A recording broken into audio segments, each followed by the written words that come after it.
The lawyer's voice was steady and professional, but his words hit me like lightning. "Mrs. Patterson, your mother-in-law has left you $3 million." I dropped the phone. $3 million from a woman who had spent 15 years making it clear that I wasn't good enough for her son. But when I read the letter she'd left explaining the condition for receiving the money, I understood that Eleanor Patterson had been playing a much longer game than anyone realized. And her final move was about to destroy my marriage to save my life. If you're interested in stories about family secrets that change everything, subscribe to the channel and hit like so the next story comes out even faster. My name is Catherine, I'm 44 years old, and until 3 weeks ago, I thought I knew exactly where my life was headed.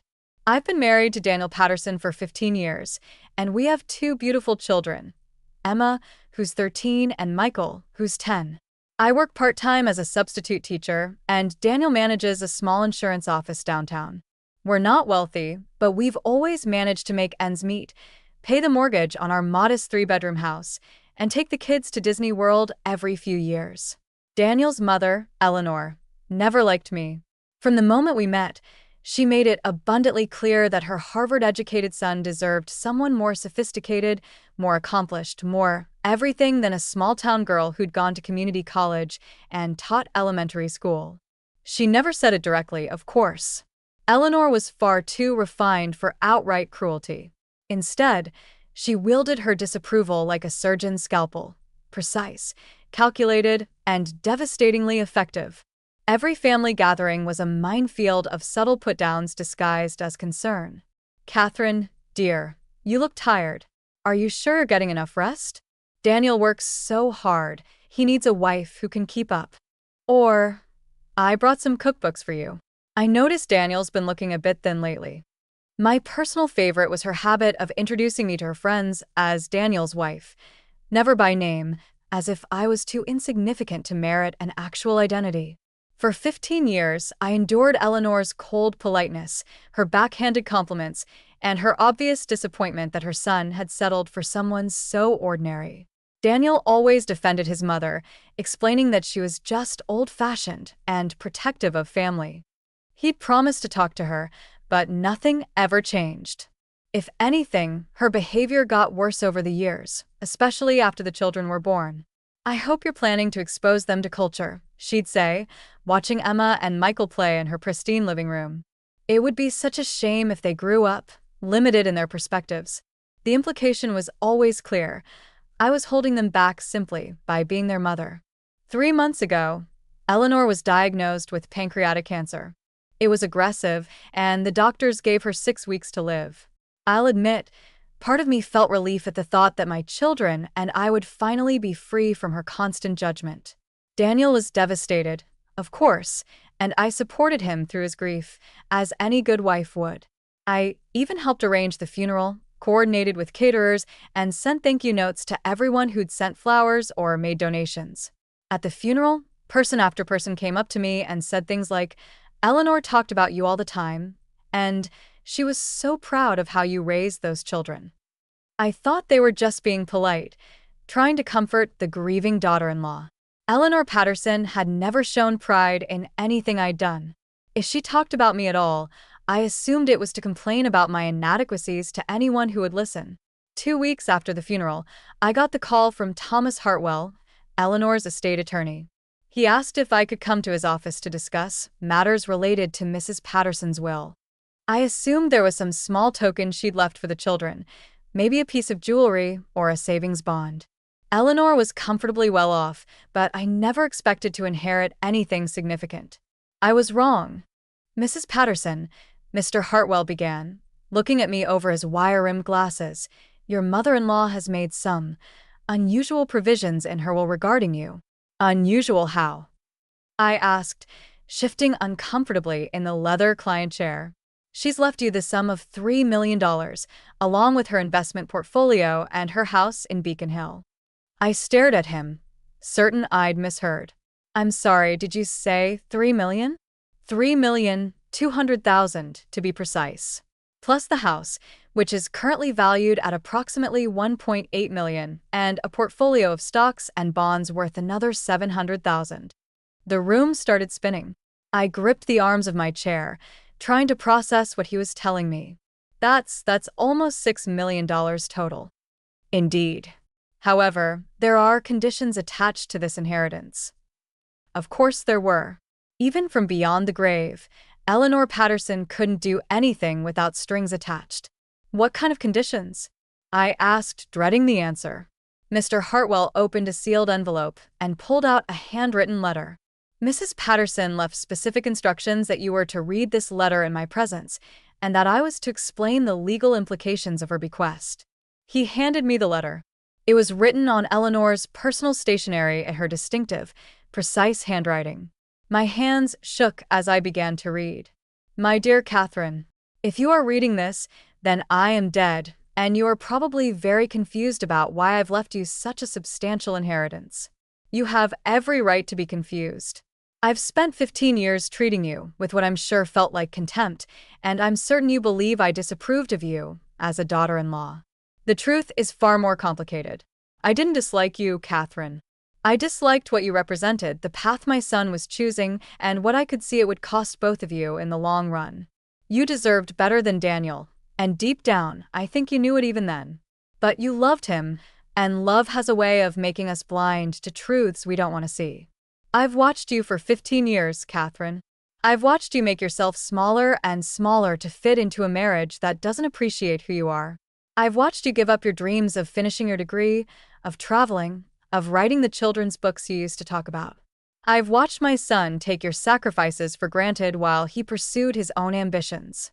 More importantly, I've watched him lie to you. The inheritance I'm leaving you comes with one condition. You must file for divorce from Daniel within 6 months of receiving this letter. If you choose to stay married to him, the money will go to a children's literacy charity instead, which would be a wonderful cause but would do nothing to help you escape the life that's been slowly suffocating you. I know this seems cruel. I know you'll think I'm trying to destroy your family from beyond the grave. But Catherine, your family is already broken. It's been broken for years. You've just been working so hard to hold it together that you haven't had time to see the cracks. Look in Daniel's home office. Look behind the filing cabinet, in the space between the cabinet and the wall. You'll find a manila envelope with your name on it.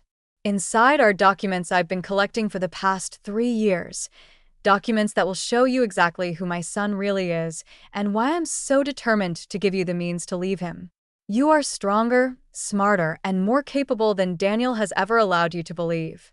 You are worthy of a partner who sees your value instead of taking it for granted. You deserve a life where you don't have to shrink yourself to make someone else comfortable. The money I'm leaving you isn't charity, Catherine. It's an investment in the woman I always knew you could be if you weren't wasting your energy on a marriage that was never worthy of you. Use it wisely. Use it to build the life you actually want, not the life you settled for because you thought it was all you deserved. With more affection and respect than I ever showed you in life, Eleanor Patterson.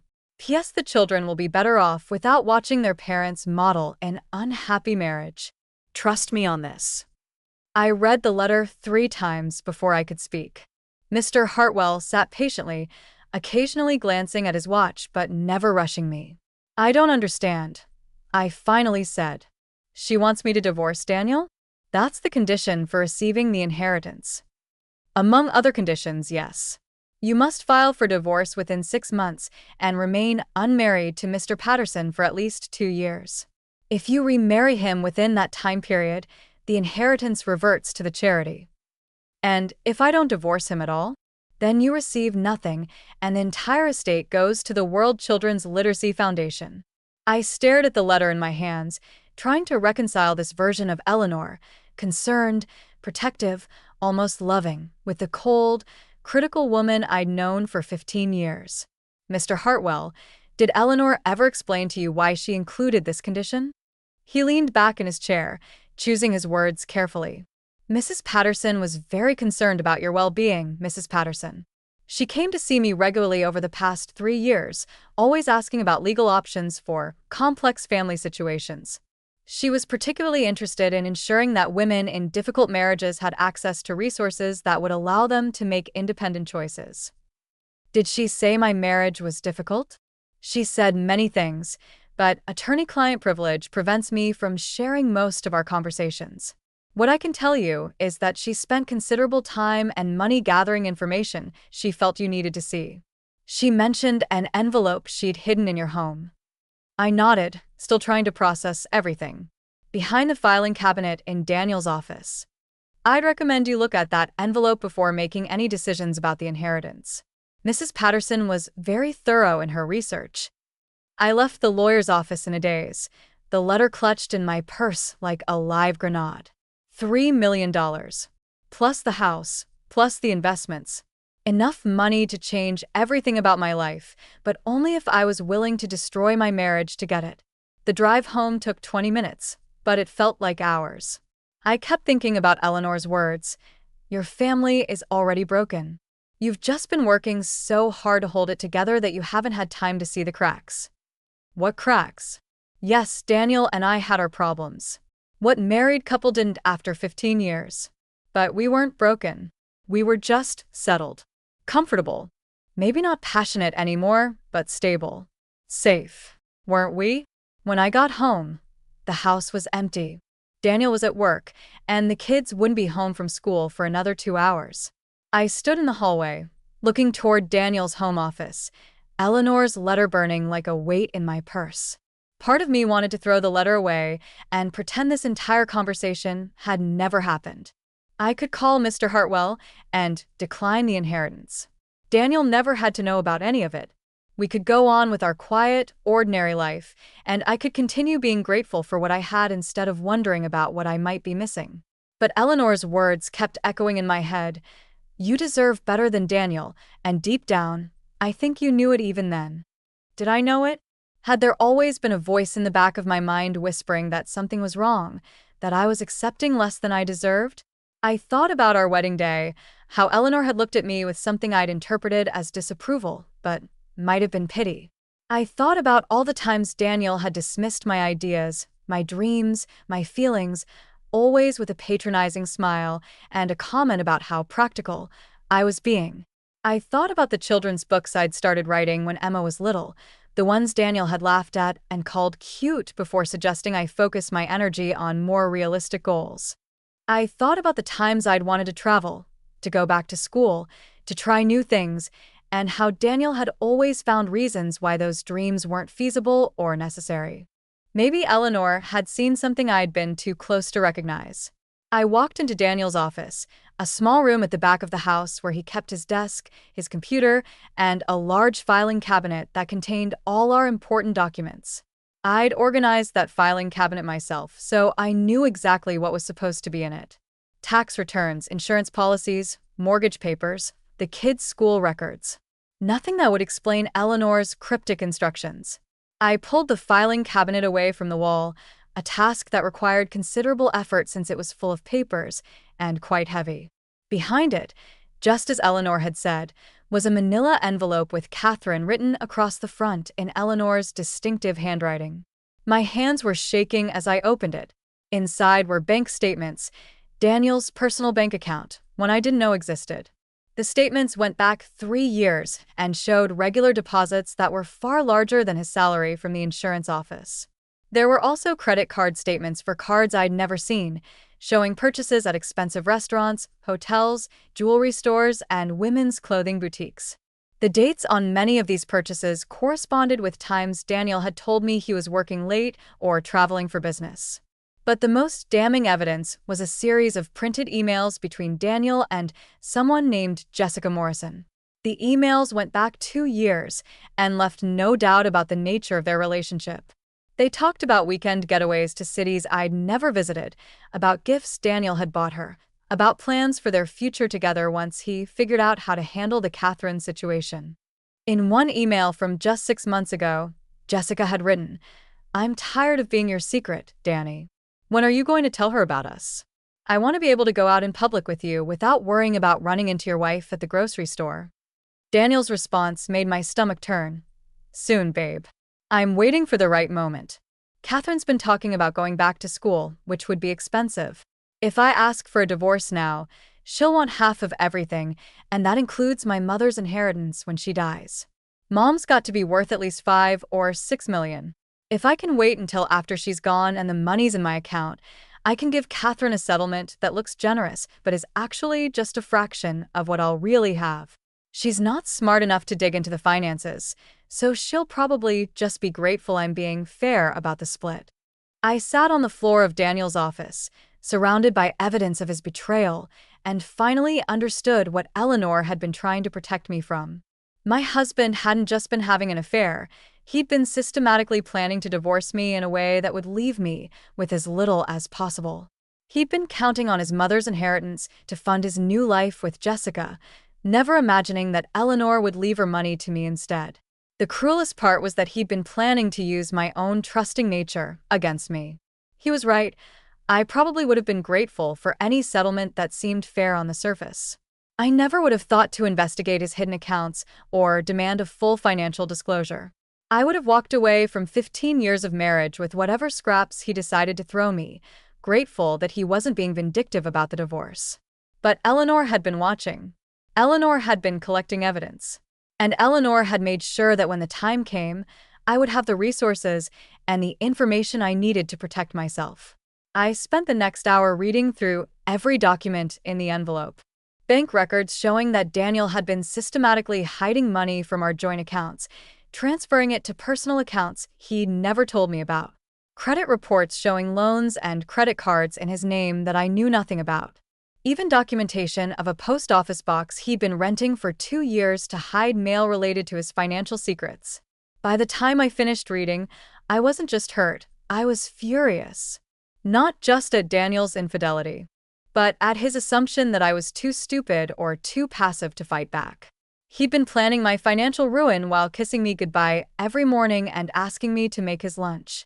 When Daniel came home that evening, I was sitting at the kitchen table with Eleanor's letter in front of me. I'd hidden the other documents upstairs in my bedroom, but I wanted him to see the letter. I wanted to watch his face when he realized his inheritance had slipped through his fingers. "Hey, babe," he said, kissing the top of my head the way he had for 15 years. "How was your day?" "Interesting," I replied. "I met with your mother's lawyer today." He paused in the act of loosening his tie. "Oh, did she leave something for the kids?" "She left something for me, actually." I handed him the letter. Daniel's face went through a series of expressions as he read: confusion, disbelief, anger, and finally, cold calculation. When he finished, he set the letter down carefully and looked at me with an expression I'd never seen before. "This is insane," he said. "My mother was clearly not in her right mind when she wrote this. We can contest the will, have her declared mentally incompetent. No judge would uphold a bequest that requires someone to get divorced. Actually, according to the lawyer, it's perfectly legal. Unusual, but legal. Catherine, you can't seriously be considering this." He sat down across from me, reaching for my hands. "My mother never understood what we have together. She was a bitter old woman who couldn't stand the thought of anyone being happy. Don't let her destroy our family from beyond the grave." I looked at my husband, really looked at him, and saw him clearly for the first time in years. The concerned expression on his face wasn't about saving our marriage. It was about protecting his financial interests. "Daniel," I said quietly, "how long have you been planning to divorce me?" His face went blank. "What are you talking about?" "I found the envelope your mother left for me. The one with the bank statements and the emails between you and Jessica Morrison." For a moment, Daniel looked like a deer caught in headlights.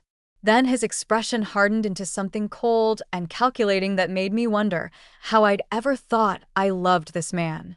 "You went through my private papers?" "Your mother went through your private papers. She left them for me to find." "That manipulative witch," he said, and for the first time since I'd known him, Daniel's mask slipped completely. "She always hated that I married you. This is just her final attempt to ruin my life." "Your life? What about my life, Daniel? What about 15 years of marriage while you were planning to leave me with nothing?" He stood up, pacing around the kitchen like a caged animal. "It wasn't supposed to happen like this. Jessica and it just happened. But I was going to make sure you were taken care of. I was going to give you the house, enough money to be comfortable. A fraction of what you were planning to keep for yourself.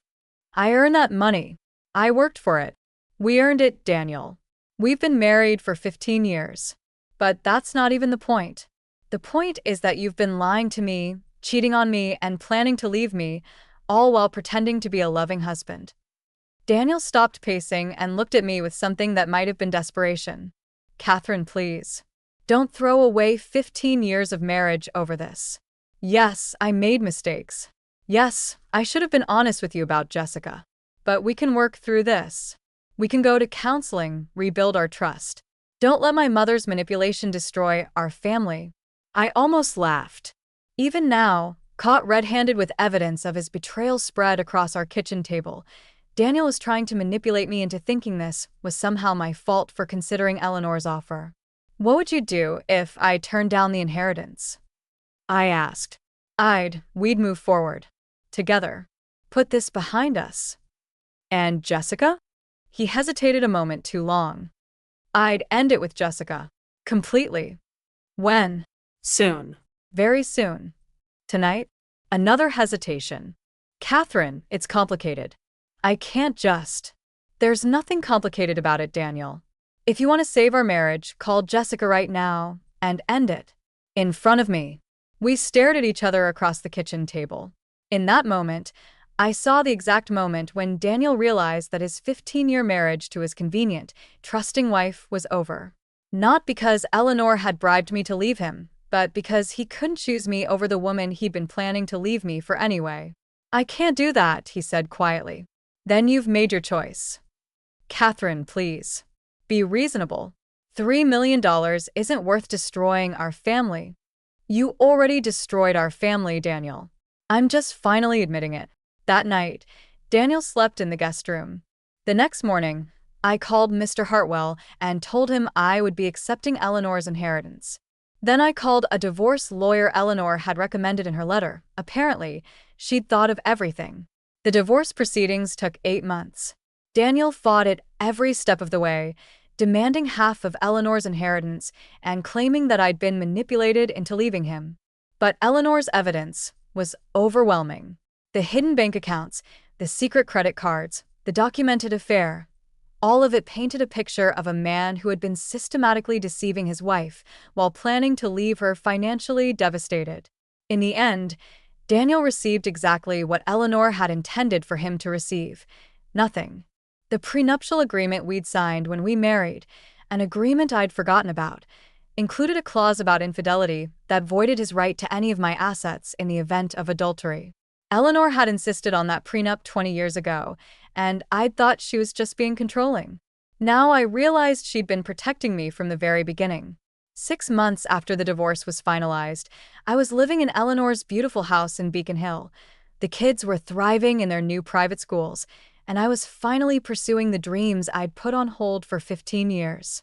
I'd enrolled in a graduate program in children's literature at Emerson College, and I'd already signed a contract to publish my first picture book. Daniel married Jessica 3 weeks after our divorce was final. According to mutual friends, they're struggling financially. Apparently, Jessica had expensive tastes that Daniel's insurance agent salary couldn't support. They'd been counting on Eleanor's inheritance to fund their lifestyle, and without it, they were finding out that love doesn't actually pay the bills. A year after Eleanor's death, I was cleaning out her desk when I found a journal she'd kept during the last months of her life. In it, she'd written about watching me at family gatherings, seeing how I'd learned to make myself invisible to avoid Daniel's criticism, how I'd stopped talking about my dreams because he'd trained me to believe they were unrealistic. Catherine has so much potential, one entry read. She's creative, intelligent, and naturally kind. But Daniel treats her like a housekeeper with benefits, and she's forgotten that she's worth more than that. I've been cold to her all these years because I was angry, not at her, but at the situation. Angry that my son turned out to be the kind of man who would diminish a woman instead of supporting her. Angry that Catherine was wasting her life on someone who didn't deserve her. I thought if I could just make her see what I saw, she might realize she deserved better. But she was too loyal, too committed to the marriage to hear what I was trying to tell her. So I had to find another way. The final entry, written just days before she died, brought tears to my eyes. I've left Catherine everything because I believe she'll use it to build the life she actually wants, not the life she settled for. I know she'll think I was cruel to her all these years, but I wasn't cruel. I was waiting for her to see her own worth. The money is just a tool. The real gift is the truth about Daniel and the freedom to choose what comes next.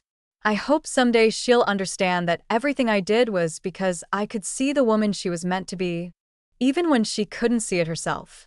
2 years after the inheritance, I was at a book signing for my third children's book when a young woman approached me. She was probably in her late 20s, professionally dressed, with the kind of confidence I was still learning to embrace. "Mrs. Patterson," she said, "I'm sorry to bother you, but I wanted to thank you." "Thank me for what?" "I'm Jessica Morrison. Daniel's, well, his ex-wife now." I stared at her, not sure how to respond. She didn't look like the homewrecker I'd imagined. She looked tired and a little sad, but not unkind. "I wanted to apologize," she continued, "and to thank you for not making the divorce more difficult than it had to be. I know what Daniel and I did was wrong." "Why are you thanking me?" She smiled ruefully. "Because leaving you turned out to be the best thing that ever happened to both of us. Daniel without money is, well, he's not the man I thought I was in love with. Turns out I was in love with the lifestyle I thought he could provide, and he was in love with having a secret that made him feel important. When the secret became the reality, we realized we didn't actually like each other very much." "I'm sorry to hear that." "Don't be. I learned something important about myself, and I assume you did too. Your books are wonderful, by the way. Daniel used to say you weren't talented enough to be a real writer. I'm glad you didn't listen to him." After she left, I sat in my car for a long time, thinking about Eleanor's final gift to me. It wasn't really the money, though the financial security had certainly changed my life. The real gift was the truth about Daniel, about my own worth, and about the difference between settling for what's comfortable and fighting for what you actually deserve. 3 years later, I met someone new. His name is Robert, and he's a professor at Boston University who specializes in children's developmental psychology. He's nothing like Daniel. He encourages my dreams instead of dismissing them, treats my opinions as valuable instead of naive, and makes me feel like an equal partner instead of a convenient accessory. When I told him about Eleanor's inheritance and the condition that had come with it, he was quiet for a long time. "Do you think she was right?" he finally asked. "About your marriage being broken?" "I think she saw something I was too close to see. Or maybe too scared to admit." "Are you glad she forced you to face it?" I thought about my old life, the quiet desperation I'd mistaken for contentment, the dreams I'd abandoned so gradually I barely noticed they were gone, the version of myself I'd learned to hide to keep peace in a marriage that was never really peaceful. "Yes," I said. "I'm glad."